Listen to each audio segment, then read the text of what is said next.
कुंदकेश्वर अर्थात गणेश जी के हाथ में जो कुंदुक होता है, उस कुंदुक, जो गणेश जी के हाथ में कुंदुक होता है, 7 दुर्बा। कितनी दुर्बा लेना है?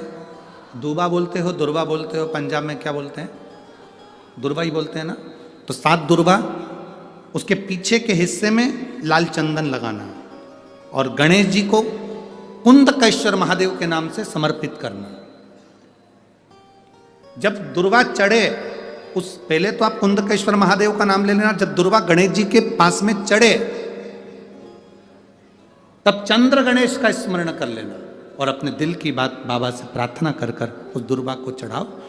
एक दुर्वा उसमें से मांग कर लेकर आओ। जिस दुर्वा को जब मांग कर लेकर आओ, तो वह जो व्यक्ति नशे में धुत रहता है या गलत काम में धुत रहता है, उसको वो दुर्वा सुबह खाली पेट एक दुर्वा उसको खाने को दो। नहीं खाए तो उसको कोई भोजन आदि के साथ में उसको दो। उसका नशा धीरे धीरे धीरे धीरे वो छोड़ देगा और श्रेष्ठ बन जाएगा। श्रेष्ठ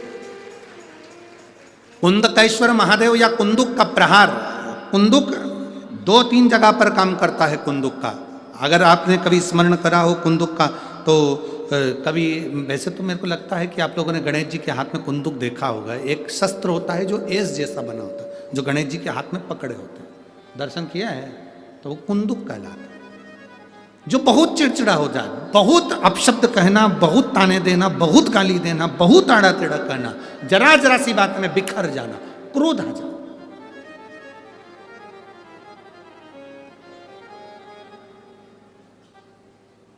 श्वेत पुष्प, सफेद पुष्प बेलपत्री के साथ जब देवाधिदेव महादेव के ऊपर समर्पित करा जाता है, थोड़ी देर चढ़े रहने के बाद बेलपत्र और श्वेत पुष्प में से सफेद पुष्प उठाकर बेलपत्री के वृक्ष के नीचे समर्पित कर दिया जाता है, जो शिवलिंग पे चढ़ाया गया, और उसका एक श्वेत पुष्प उठाकर शिव का चढ़ा हुआ बेलपत्री के वृक्ष के नीचे समर्पित कर दिया जाता है।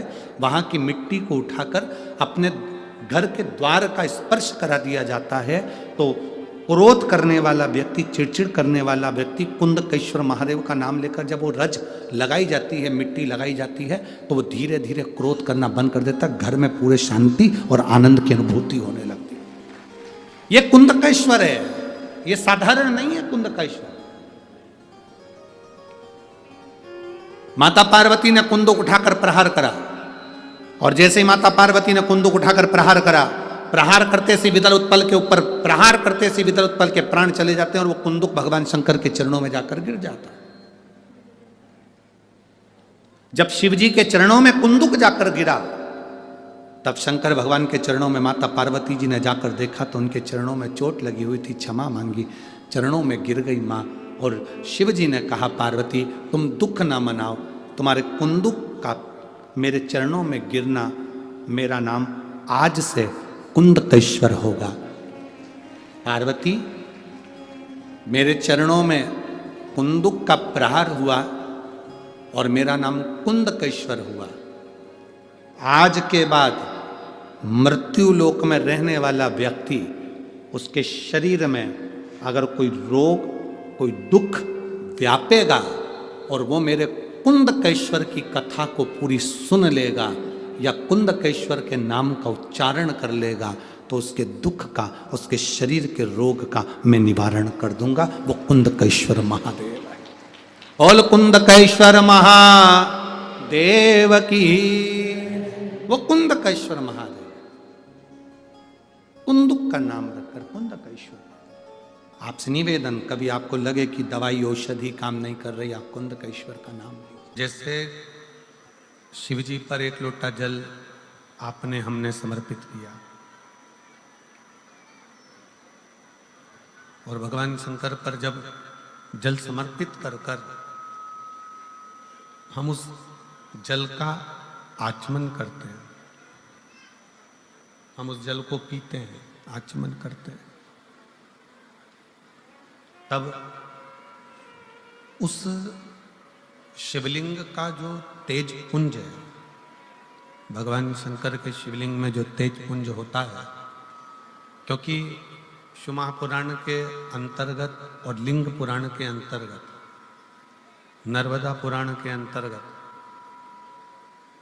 हमेशा कही गई है कि चाहे घर में जो शिवलिंग हो वो, चाहे तुम्हारे घर के पास में जो मंदिर हो उसमें जो शिवलिंग हो वो, या 12 ज्योतिर्लिंग, उपलिंग, ये जितने भी शिवलिंग विराजमान हैं, ये जितने भी शिवलिंग विराजित हैं, इन शिवलिंग पर जब हम जल चढ़ाकर उस जल का आचमन करते हैं तो उस शिवलिंग की जो ज्योति होती है, शिवलिंग की जो ऊर्जा होती है, शिवलिंग की जो एनर्जी होती है, शिवलिंग का जो बल होता है, वो बल हमारे भीतर भी उतरता है और हमारे रोगों को निवारण करता जाता है, हमारे दुखों को निवारण करता जाता है,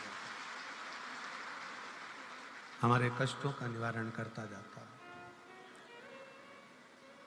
हमारे दुख, हमारी तकलीफें, हमारा कष्ट अपने आप समाप्त होते चले जाता है। 3 स्थान शिवलिंग पर वर्णित है कि ये 3 स्थान का जब स्पर्श करते हैं तो आप कितने भी रोग से ग्रसित क्यों ना हो, आप कितने भी रोग से घिरे क्यों ना हो,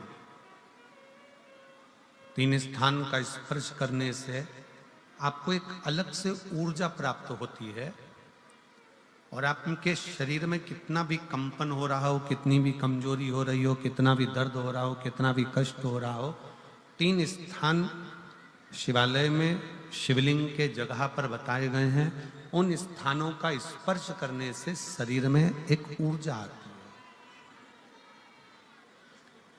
शरीर में एक बल उत्पन्न होता है, एक ऊर्जा आती है,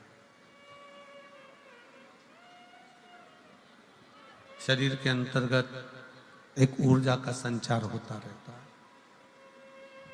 अब उस शिवलिंग को अपन समझे, सभी लोग जरा स्मरण करेंगे। शिवलिंग के अंतर्गत 3 स्थान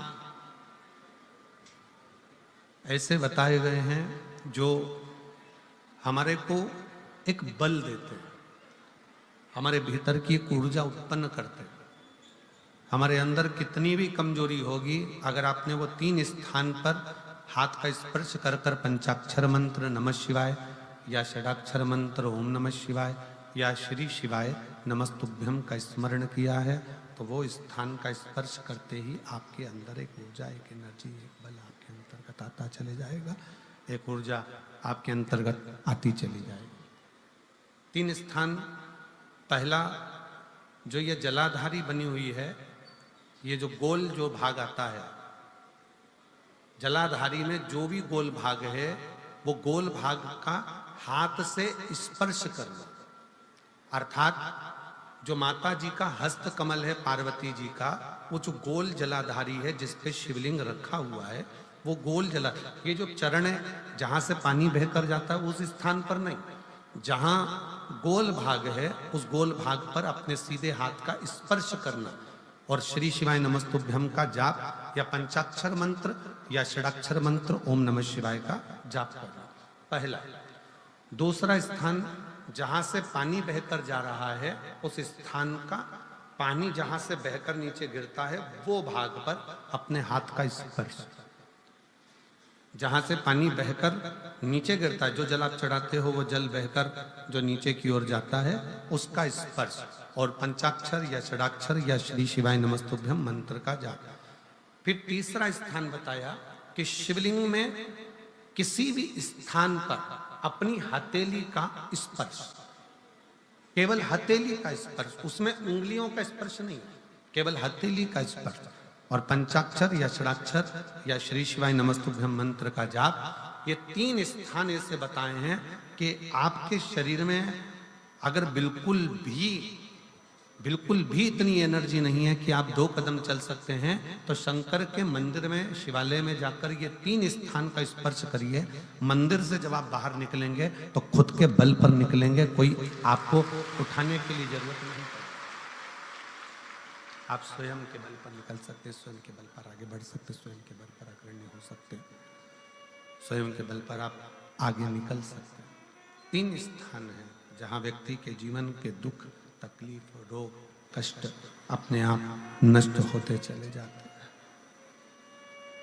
तो पहला जो स्थान है वो पार्वती जी का स्थान हस्तकमल, दूसरा कार्तिकेय और गणेश के मध्य में जो अशोक सुंदरी है और कार्तिक गणेश बैठे वहां से जो पानी नीचे की ओर आता है वो स्थान, और तीसरा अपनी हथेली का शिवलिंग का कोई भी स्थान जहां अपनी हथेली का स्पर्श हो जाए वो स्थान। ये तीन जगह हमें बल देती है, हमें ऊर्जा देती है, हमें एनर्जी देती है। रजो धर्म के समय पर नारियों को रजो धर्म की तकलीफें होती हैं, कुछ ना कुछ दिक्कतें आती हैं रजो धर्म से जुड़ी हुई। लाल गुलर का फूल देखा, वो देवी जी को चढ़ता घंटी वाला फूल गुलर, वो फूल शंकर जी को समर्पित करना है। कहां पर? जहां पर अशोक सुंदरी का स्थान है। आपको पहले भी कथाओं में बताया कि भगवान शंकर का जो शिवलिंग है, ये शंकर जी का शिवलिंग है, ये भगवान माता पार्वती का कटी भाग, माता पार्वती की गोद जो गोल है, यहाँ जल नीचे गिरता है। ये शंकर भगवान के जो दो चरण हैं, ये दोनों देवताओं का भाग है। राइट में गणेश, लेफ्ट में कार्तिकेय, बीच में एक मोटी सी लाइन है जहां से पानी नीचे गिरता है, वो अशोक सुंदरी का स्थान है। शंकर जी की छोटी लड़की, शंकर जी के कुल बच्चे हैं 13 बच्चों में से शंकर भगवान के सबसे छोटी लड़की का जो स्थान है अशोक सुंदरी का, वो बीच में। ऊपर से जो पानी गिरता है बूंद बूंद, ये शंकर जी की 5 लड़कियां हैं, जया, विषहरा, शामलीबारी, दोतरी और देव। ये शंकर जी की 5 लड़कियां। शंकर जी के 13 बच्चों का स्थान शंकर जी के पूरे शिवलिंग में विराजमान।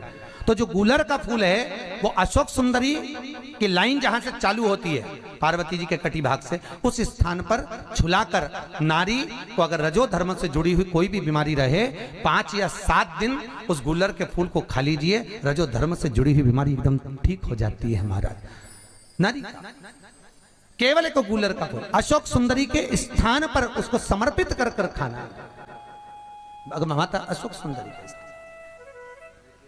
ये साधारणता नहीं है। तुमरुका जी के नाम का स्मरण, तुमरुका जी शिव महापुराण की कथा कहने को तैयार तो हो गए, पर तुमरुका जी ने कहा कथा तो कह दूंगा। तो फिर बात क्या है? चंचुला देवी ने कहा फिर कथा क्यों नहीं कहना चाहते? तुमरुका जी का कथा तो कह दूंगा, पर बात इतनी सी है कि कथा तो कहने में दिक्कत नहीं है, पर बात इतनी सी है कि चंचुला देवी शिव महापुराण की कथा का कोई जजमान बने तो कम से कम जोड़े से तो बैठे, पर तू अकेली है, क्योंकि तू बेधब्य है, तो फिर तू कैसे बैठेगी? किसी को जोड़े से तो बिठा, कोई यजमान तो बना। चंचुला देवी कहती है मैं किसको बोलूं? चंचुला वापिस चली गई, नैनों में जल भरकर फिर मौन होकर बैठ गई। पार्वती ने पूछा क्या हो गया? होकर बैठ गई, तो क्या कथा नहीं मिली? नहीं, तुमरुका जी ने कथा तो दे दी, करने के लिए मना नहीं है, पर जोड़ा किसको बिठाऊं? पार्वती जी बोली तो उसमें क्या दिक्कत है? तू क्यों नहीं बैठती? मेरा पति नहीं, पति के मोक्ष के लिए तो करवा रही, तो फिर एक काम कर, शंकर भगवान से विनती कर। पार्वती जी ने निवेदन करा, चंचुला देवी ने निवेदन करा, शंकर जी प्रकट हुए। बोलो पार्वती क्या बात है? पार्वती जी बोलती हैं ये कथा करवा रही है पर जजमान नहीं है। तो पार्वती जी ने जैसे ही कहा तो शंकर भगवान बोले जजमान की क्या जरूरत है? मैं हूं तो मैं हूं ना। जिसका कोई गोत्र मालूम नहीं होता तो शंकर जी का गोत्र नाम ले लो, शंकर जी का शंकर। शिव महापुराण के जो जजमान बने, सिर पे पेटा, तुर्री, गले में माला, जूते और सुंदर जरीदार कपड़े, और पार्वती भी इतनी सुंदर तैयार हुई। नारद जी ने कहा आप गणा और ये गौर लग रही हैं महाराज, इतनी सुंदर। शंकर जी कहते हैं नारद तूने हमारा नाम रखा है गणगौर, आज से भारत की भूमि पर हमारा ये स्वरूप गणगौर के रूप में पूजा जाए, गणगौर के रूप में।